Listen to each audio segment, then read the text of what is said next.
All right, let's dive in. Today, it's wrongful convictions. Heavy stuff. Yeah, always a tough one. We're using this YouTube video, 5 reactions of innocent convicts set free. It's from the channel Court Cases.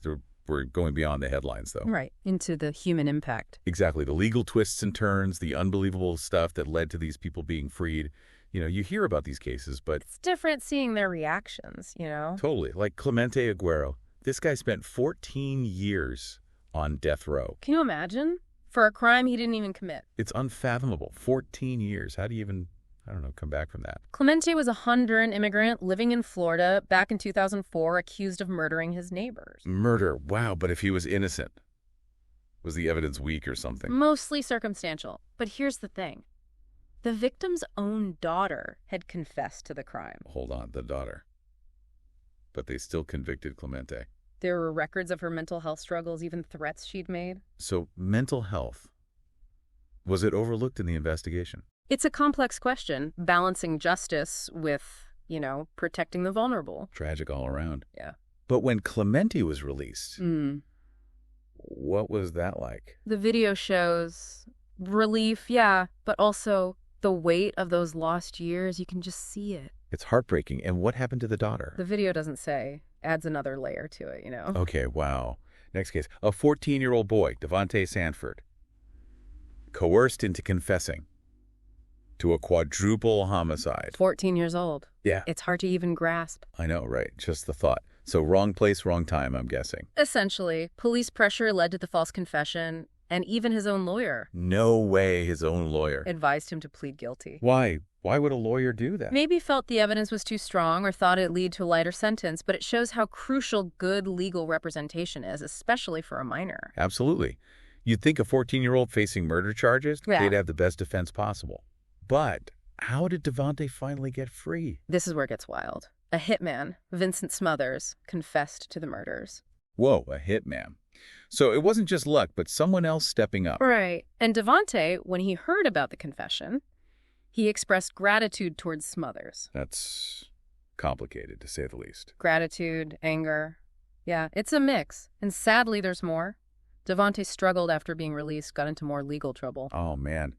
9 years in prison, so young. That must have had a huge impact. Like he lost his childhood, then had to figure out adulthood all at once. It raises questions about support systems for exonerees. This is heavy stuff, but we've got more cases to unpack. Each one's unique, its own injustices. They really make you think. On to 1991, Queens, New York. Gregory Counts and VanDyke Perry, wrongfully convicted of a brutal rape in Central Park. This one highlights how eyewitness testimony can be so unreliable. The victim identified them, led to life sentences. Life sentences based on just an identification. But after 11 years, DNA evidence cleared them. 11 years. It's mind-blowing, but if they were innocent, why'd the victim point to them? The motive's even more twisted. The victim later admitted her boyfriend made her lie. Her boyfriend? Wow. But what was his reason? To avoid paying a debt he owed to Counts and Perry. Used this horrific accusation to get back at them. That's just sick. Yeah. But it also makes you think about the pressures victims face. Especially if there are abusers involved, yeah. Untangling truth from lies in that situation. Tough. So, what was Counts and Perry's reaction when they were exonerated? Celebration, for sure. But you could see the trauma, you know? Even though they were freed, their lives were changed forever. Justice delayed is justice denied, right? You can't just get those years back. Speaking of fighting for justice, Eric Kelley and Ralph Lee, wrongfully convicted of murder in a New Jersey video store back in '93. This one shows the power of persistence. Coerced statements, shaky eyewitness testimony. Again, the Innocence Project took up their case. Ah, the Innocence Project, right. They use DNA evidence to get people freed. They do much more than just DNA. They investigate any case with strong evidence of innocence. Here, they found problems with the police interrogation. Like detectives themselves, going back over everything. How long did it take for Kelley and Lee to be freed? Not quickly, sadly. Lee, after 11 years. But Kelley, 24 years. 24 years. That's most of his adult life. Did he ever lose hope? His resilience and the Innocence Project's support, it's incredible. When he was released, pure joy. I bet. But I read somewhere the judge wasn't happy about Kelley's celebration. It's true. The judge dismissed it. Adds insult to injury, really. Wow. You'd think a judge would understand what Kelley went through. Okay, ready for a mind-blowing story. Juan Catalan, his alibi was caught on camera, thanks to Larry You David. can't make this up. Arrested for murder, flimsy evidence, just a witness sketch that kind of looked like him. Another mistaken identity case. So was Larry David, like, a witness? Not exactly, but Juan was at a Dodgers game with his daughter the day of the murder. And guess who was filming Curb Your Enthusiasm in the same section? Larry David? No way. What are the odds? Astronomical. But that's what saved Juan. His lawyer found that Curb footage showing him at the game miles from the crime scene.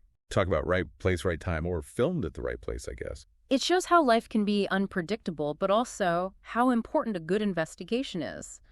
Juan's lawyer didn't just accept the weak evidence. He dug deeper. So, did Larry David, like, show up at Juan's release or something? I'm not sure about that, but I bet Juan's relief was immense. Okay, gotta take a breath.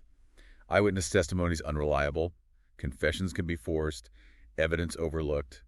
And sometimes it's just pure luck, like Hollywood-level luck. Right. These cases make you realize how human error affects the whole justice system. And the impact on these people's lives, it's devastating. Punished by the conviction, then by the fight to get their lives back. We'll get into that more in the next part of our deep dive. The lasting effects of wrongful imprisonment, the challenges even after being exonerated. Man, these stories, they stay with you. It's not just about being freed, it's what comes after, right? Yeah, how do you rebuild your life after something like that? Exactly.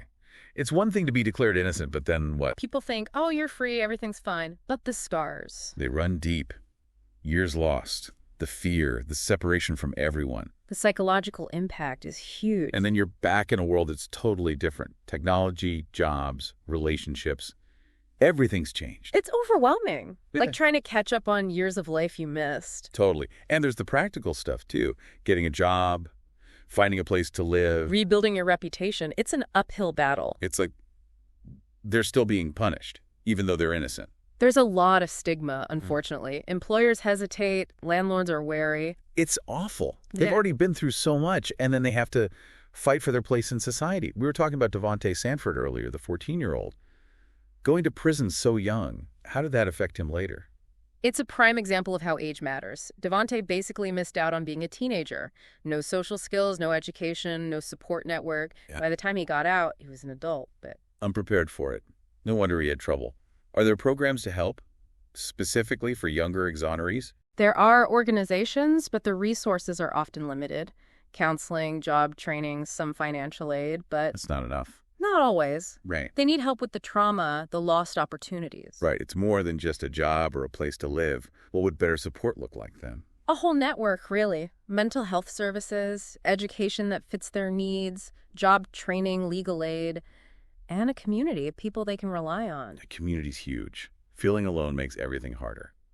And what about the families? They go through so much too. Absolutely. They know their loved one is innocent but can't do anything. The financial strain, the emotional toll, it's immense. Just agonizing. And when the person is finally freed, I bet the healing is still hard. Oh, definitely. Joy, but also trauma, anger. Gregory Counts and VanDyke Perry, the two guys convicted of rape, exonerated together after 11 years. Do you think that made things easier or harder? That's interesting. They had each other during the worst of it, But coming back together might have brought back all the bad memories. right, like a constant reminder, shows how each case is unique. There's no easy answer for how to help. It's not just about the legal stuff. It's the human side of it, too. It is. And we can't ignore race and poverty play a role, too, right? It seems like certain groups are more likely to be wrongfully convicted. It's true. People of color, especially Black and Latino individuals, overrepresented. And those from low-income backgrounds. Why is that? Just bias, or is there something more systemic going on? Both, really. Implicit bias affects everything, from eyewitnesses to juries. Systemic racism leads to racial profiling, harsher sentences. And then if you can't afford a good lawyer. Exactly. It creates this environment where wrongful convictions are more likely for certain groups. Do you think the media plays a role in this, too? Definitely. The way they report on crime can reinforce biases, make it harder for people to get a fair trial. Sensational headlines, focusing on certain details. It all shapes how we see things. That's why responsible reporting is so important, focusing on facts, not stereotypes. Right, telling the human stories, showing the flaws in the system. It's not just about punishment, but about protecting the innocent. These cases, they really make you question how we define justice, don't they? They do. When innocent people are convicted, It shakes our faith in the whole system. It's scary. It could happen to anyone, so how do we prevent it? I mean, we're not lawyers or anything, but Awareness is huge. Learning about the causes, the organizations working on this, the stories of those affected. There are documentaries, podcasts, tons of information out there. so becoming informed citizens, ready to act, and we can support groups like the Innocence Project, right? Donations are always needed. They fund their investigations and legal work. But volunteering is great too, helping with events, outreach. Even if we're not experts, we can still contribute.